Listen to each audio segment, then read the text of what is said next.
I'm Alex Gauthier. I'm the co-founder of Clear Estate, and I'm joined today by some of the best minds at Clear Estate to discuss estate planning and estate settlement. What we'll be doing today is highlight some frequent situations and mistakes we see in estate planning or lack thereof, and how some of those decisions that can seem simple, well, now they can really create big issues later. So we'll take a case approach. So typical situations, most of which are taken from our experience in estate settlement. And that way we'll be able to make some connections between estate planning and probate and estate settlement in general. This was my favorite case, probably, and I although I don't wish it on anyone, I think it's a situation that we deal with more and more frequently when we plan estates, and we call it the modern family. So no reference to the TV show. James is a successful entrepreneur. He has two children from a previous marriage, and he's now happily married to Denise, who also has two children of her own. So to simplify the case, I'll just state that the relationship between all of the family members is fantastic, and although it's a blended family, everyone has great relationships here. Flash forward in time, so James passes away first, and in their will, James and Denise leave everything to each other, which is very classic, and they divide equally between their four children on the last death. The problem is that after James' death, his children gradually take their distance from Denise. It's not very apparent. Nothing special happens, but gradually there's a bit of a drift. Mike, I've painted the initial picture of this, but and I know it's a situation you've also faced many times. Everything seems to be okay now, but what are the risks that we're facing down the road?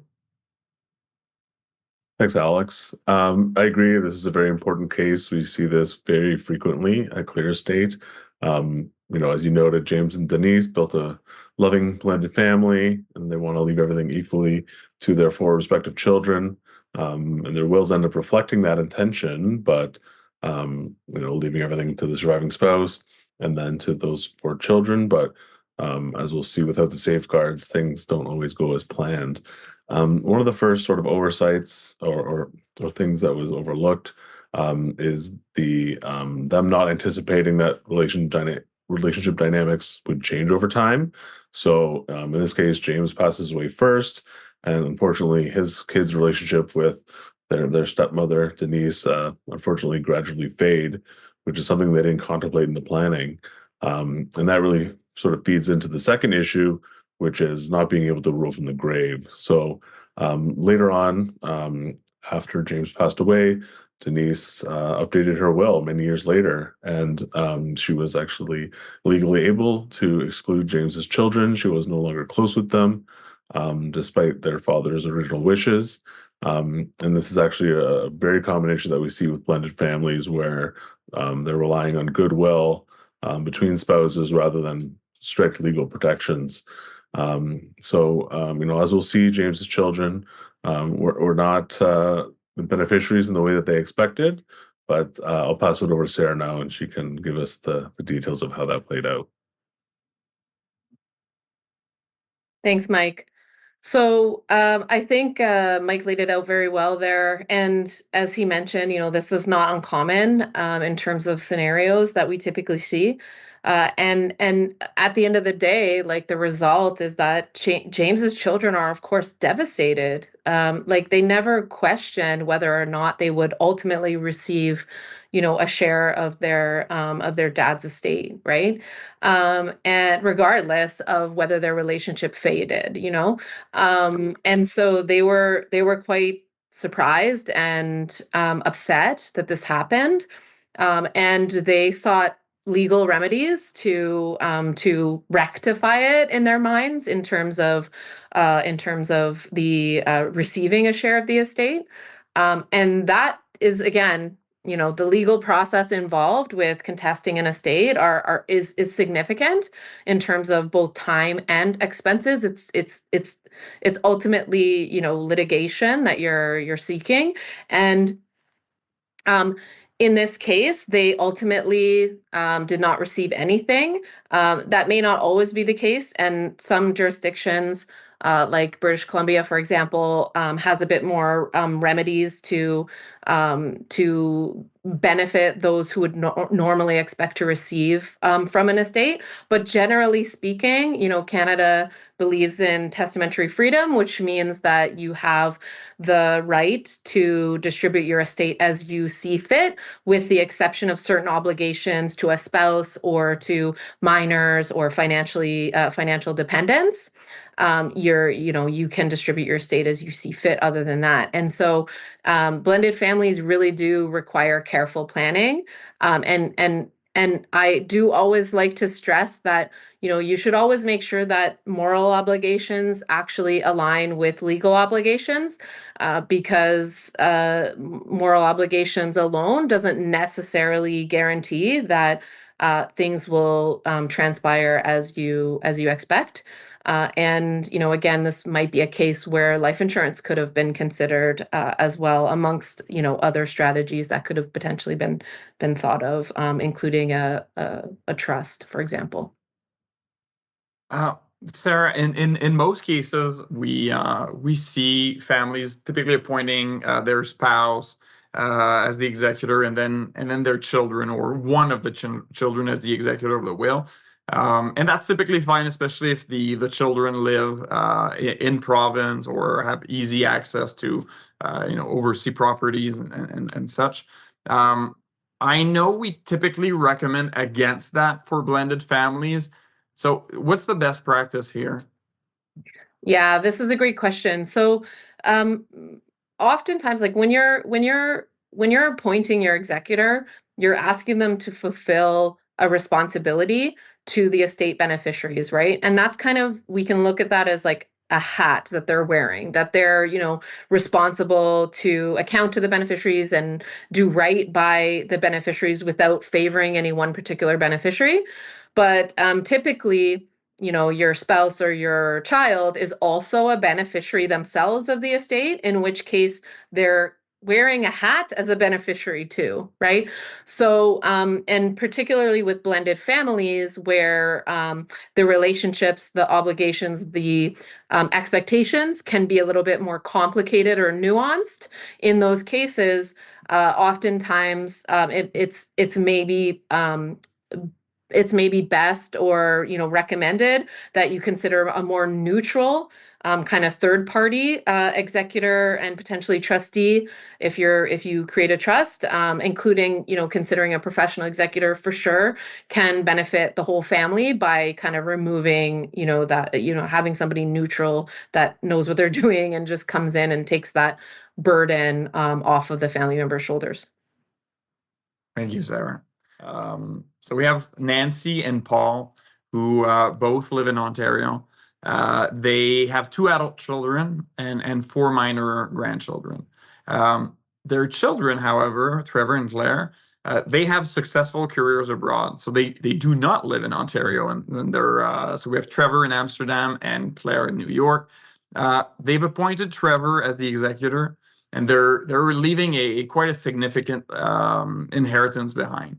The problem is that neither of them were really aware of the many challenges that can face out of province executors and of the potential tax implications. So Dana, who's our resident abroad expert, is going to break it down and explain what that looks like and what the risks are. Thanks, Alex. It's never an easy situation when an executor is abroad. We see this scenario a lot at Clear Estate, and it can complicate the estate administration process quite a bit. So let's take a look at some of the challenges in this case. So issue number 1 is the court bond requirement. So as you know, Trevor resides in Amsterdam, which means he's considered a non-resident executor. Now in Ontario, law requires non-resident executors to post an administration bond, and this bond can be significant, sometimes double the amount of the estate. Also, obtaining such a bond can be expensive, time-consuming, and difficult to secure. The second issue is potential foreign taxation. With Trevor as the executor, the estate may be deemed non-resident for tax purposes, which could potentially trigger negative tax consequences, such as the estate being subject to taxation in the Netherlands, where Trevor resides, and loss of certain tax advantages available to Canadian estates. The third issue is the executor insurance challenges. So just to add another layer of complexity to this case, obtaining executor liability insurance becomes more complicated when the executor is a non-resident.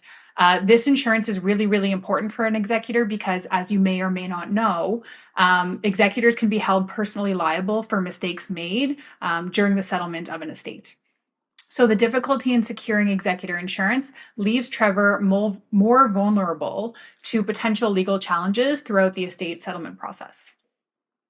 The final challenge is an obvious one, so practical challenges. With Trevor in Amsterdam, there are some difficulties. So coordinating with Canadian financial institutions, managing real estate while being out of country, and of course, communicating with beneficiaries who are in different time zones. Now, you can see the issues here, and I'll let Sarah discuss the results and some of the things that Nancy and Paul could have planned for a little bit better. Thanks, Dana. So I think I think Dana made it pretty clear that this creates a lot of complexities in the estate settlement, and the end result, in this case, is that it creates significant delays. And that's both because of the additional hoops that the foreign executor has to jump through with obtaining executor insurance, posting bond, etc. But then also, once it comes time to instruct the financial institutions, there's more questions and potential roadblocks there because they're having to take instructions from a non-resident executor. And so obviously the whole process is significantly delayed. There's also significant expenses because all of these things, of course, cost money to obtain and secure and ultimately get done. And even if you think about the time delay costs money as well, because, let's say there's real estate in the estate and, that property can't be sold until the probate is granted and the executor is able to, have the signing authority for a transaction, then that property is, sitting there potentially incurring expenses while it's not being used. So all of those things add up to a significant amount of money, time delay, and additional money. And potentially, if the estate is treated as a non-resident, like there's tax liabilities that you wouldn't have otherwise incurred potentially, right? So when selecting your executor, it's super critical that you consider these types of jurisdictional issues. Ideally, your executor is somewhat local to you, or at least within Canada. And there are also some nuances between out of province, like, from province to province, but more significantly when it's outside of Canada. Adding a comment here, but there are situations that you just can't fix, and this is not one of them. So they're after the fact, you can, as executor, you can renounce. Everyone has a right to renounce, and you can identify a local executor after the fact, and all the beneficiaries need to sign off on it. But it's doable. It can be either a person, trusted friend, trusted family member, or it can be a professional executor. But there might be additional fees that were not anticipated. So it's really a pick your poison kind of situation, because it's not necessarily cheaper to have to book multiple flights from Amsterdam and hire property maintenance managers to oversee the property and buy these bonds and insurance that have higher fees after the fact. So it's doable, but just something that to be known. Our final case here. So we call it the hidden cost of joint accounts. And in this situation, we have Mark and Susan, who are a married couple in their 70s. which is financially well off. They had very different risk tolerances, and a key to their successful marriage is that they kept their own individual investment accounts, so that investment decisions would not cause any friction between them. Their will is very simple: asset pass from one spouse to the other, and then to their children. The problem is that the children inherit, and now they discover the meaning of the word double taxation. I'll pass it on to Mike. Thanks, Alex. So this is a great case. I mean, Mark and Susan had what they thought was a really solid financial plan and a straightforward estate strategy. You know, one of them passes, goes to the survivor, and then to the kids. But as you'll see, even those simple plans can have unintended consequences as well. So I think the first pitfall here is really making assumptions, assuming that the simple plan would work exactly as they thought. They thought it would be seamless, but what happened was really a double taxation situation. When Mark passed away, his accounts were only in his name. They were then transferred through his will to Susan, but did have to pass through probate. And then again, when Susan passed away, those accounts were then in just her name and had to go through probate again, which, that double taxation had some reduced impacts on the inheritance of the children ultimately. And with a few small but impactful adjustments, all of this could have been avoided. So, Sarah, I'll hand it over to you again to let us know how they could have preserved more assets for the family. Thanks, Mike. So I think this case is quite clearly an example of, again, kind of not thinking through how everything is going to play out at the end of the day and all of the important factors that will come into play after you pass away. Essentially, where they could have had assets not go form part of the first spouse to die's estate and go directly to the surviving spouse, they ultimately, didn't do that, right? Because they weren't able, they didn't set it up that way. And I want to caution that there could be reasons why you don't want to have assets held jointly with your spouse, and those are perfectly, potentially valid. It's all a matter of your circumstances and what you're trying to accomplish. But in this particular case, they ultimately wanted to benefit the spouse with those accounts. And so there was no real potential reason for them not to hold those assets jointly, so that it could have just passed by survivorship right without needing to form part of the estate of the first spouse to die. And ultimately, what occurred was, as Mike described, probate fees were paid at the time the first spouse passed away. Everything transferred to the surviving spouse through the will. And then when the surviving spouse passed away, probate fees were paid again on those exact same assets, right? So essentially, a significant amount of savings could have been created, and delay, back to the earlier point about estates probate being a painful process to actually go through. Oftentimes, if proper planning is done, on the death of the first spouse, probate is not even needed because there are little to no assets actually passing through the estate of the first spouse to die. So this is a great example of how, joint with right of survivorship accounts could have benefited the family. Thanks, Sarah. And thanks, Mike and Dana, for preparing these cases. We do hope that these cases gave you some helpful insight and a few new ideas about what to think about when planning your own estate. Our goal was to share real stories that highlight both the challenges and the opportunities that come from planning your estate. Hopefully, we've prompted you to take a closer look at your own estate plan, and whether it's time to create one now or revisit an existing will to make sure that it reflects your current wishes.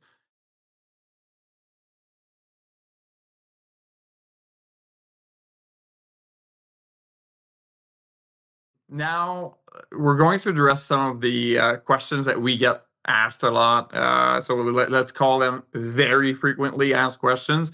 And let's get right into it. We'll do a rapid fire set of questions. Should I name my two children as co-executor, acting jointly? Dana. I love this question, and we get it a lot. And it's there's kind of a complex answer. So appointing co-executors in a will has advantages and disadvantages. On the positive side, co-executors can share the workload, bring different expertise, bring different perspectives to the process. However, co-executors have to work together, and any disagreements or communication issues can lead to delays, increased costs, and even court intervention. So there's a lot to consider here. You want to choose the right people, the people that get along, the people who won't have a roadblock. And to avoid these potential problems, you may want to consider a professional executor service. This could be a good option. So professional executors are neutral third parties, and they can relieve the administration burden from the executor, minimize risk of errors. They can handle complicated tax filings and complicated probate applications. So there's one way to avoid conflicts if you don't have a good pair of co-executors. Thank you. What if I want a professional executor, but my family still wants to be involved? Sarah? Yeah, that's a great question. And I think ties in nicely to what Dana mentioned, which is kind of trying to protect your family from thinking about, how the co-executors are going to potentially get along and make decisions together. Ultimately, you can have a combination of a professional and a personal executor as well. So you could appoint a professional and have your family member act as a co-executor with them. And then typically the professional is going to carry out the burden of the administration, but the personal co-executor is going to be involved in the decision making. I love this next question. Should I just give my kids their inheritance now? Sarah. Yeah, super straightforward question that we do get asked quite a bit, actually. And I mean, the answer is it depends, right? It depends on your personal circumstances. But a couple things I'll say about it is, and I know why people ask this question, because they're like, oh my gosh, this whole estate administration thing sounds terrible. Can't I just give everything away now and then just avoid it entirely? And I mean, that would be nice. And if I had a crystal ball to tell us exactly, how long we're going to live, then that would make it easier to plan for that. But the reality is, if you do decide to do some gifting, there can be some, consequences to that. And you may or may not be okay with those consequences, but including probably most importantly, you're reducing your assets and the potential access to, funds to use for the rest of your lifetime. I mentioned earlier, hopefully, everybody is actually accessing some of their wealth and using it for their benefit during their lifetime. So you're reducing that. You're also potentially triggering some tax implications now versus later. And of course, when you gift things, there's other considerations like, if you're jointing assets, you're giving up control, you're creating other complications for yourself. Maybe you're creating inequalities between, your children, things like that. So a lot to consider, but definitely situational for sure. Another question we get asked a lot is ClearEstate seems to be mostly an online service. I'm not very tech savvy. Can it still work for me? And before I pass it on to you, I just say, if you're watching this webinar, you're most likely a great candidate already. I think it's a great step in the right direction for your tech savviness. So you're doing better than you think. Sarah? Yeah, that's a great way to look at it, Alex. I would say first and foremost, you don't necessarily need to be tech savvy to access and utilize and benefit from ClearEstate. We do a lot to help our customers both in platform for our self-serve plans to kind of walk people through the process, but also for our guided plans, you do have somebody that's walking you through every step of the way. So there is a lot of support, and it's designed to be easy to use you need an email address so that you can have kind of a unique identifier in your profile, and maybe sometimes you might need somebody to help you to get started if you've never joined an online meeting or something like that, but ultimately it is accessible to everyone. Yeah, and most likely your executor, who's probably one of your children, is more tech savvy than you are, and they're gonna love the fact that all the information is available in our portal, and just the ease of access and ease of use is much greater. Do I need to redo my will if I move to a new province? Dana? Yeah, this is a really important question that I think a lot of people don't turn their minds to. So, if you move to a new province in Canada, it's generally a good idea to review your will to make sure that it fits local laws, because some jurisdictions are different.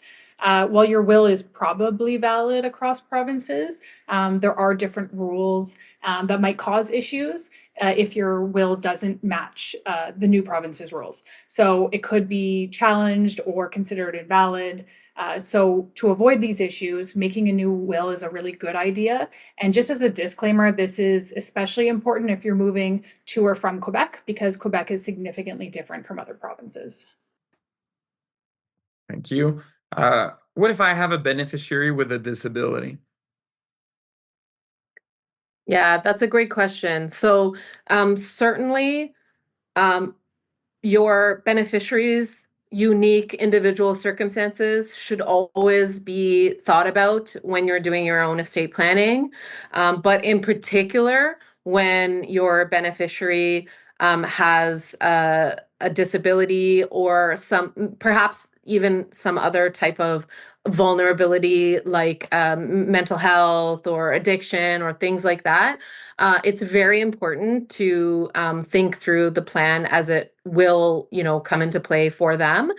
In particular, for beneficiaries with a disability, times we see Henson Trust used, which are specifically designed to provide for that beneficiary while still allowing them access to important, provincial benefits that they may rely upon. So certainly, planning for the specific situation. And also I'll add too that when we're planning for a beneficiary with a disability, we do need to think about who is going to advocate for that beneficiary personally, depending on the disability and what type of supports they may, need to have in place. Oftentimes, when a parent passes away, they may have been the one that was kind of advocating for them. So who is going to do that after they pass away to advocate for them personally? I'll take this next question, and it's how do you go about finding an executor if you don't have an obvious choice? And I will say most people go spouse, then it's immediate children, and then you can go into more extended family and friends. The other choice, and we're big advocates of this, is appointing a professional executor. If you think about it, for a lot of people, being the executor is it's a huge honor. It's also a tremendous burden. It's a lot of time. We often say it's about 400 hours. Those hours are typically 9 to 5, because you have to deal with a lot of financial institutions and services that are only open weekdays 9 to 5. So people have to take vacation. Really, it's a lot of work. So there's often executor compensation that goes along with it, and some there's some state mandated or province fee schedule that are already prepared for that to give you guidance. But those fees are not they're not free, and often when you look at it, a professional executor service who does this for a living and has all the expertise internally is actually under those thresholds. It should be considered, and I think ClearEstate has the best professional executor service out there at the highest value for the right pricing available. Last one, Sarah, what's the difference between ClearEstate and a trust company or lawyers for that matter? Great question.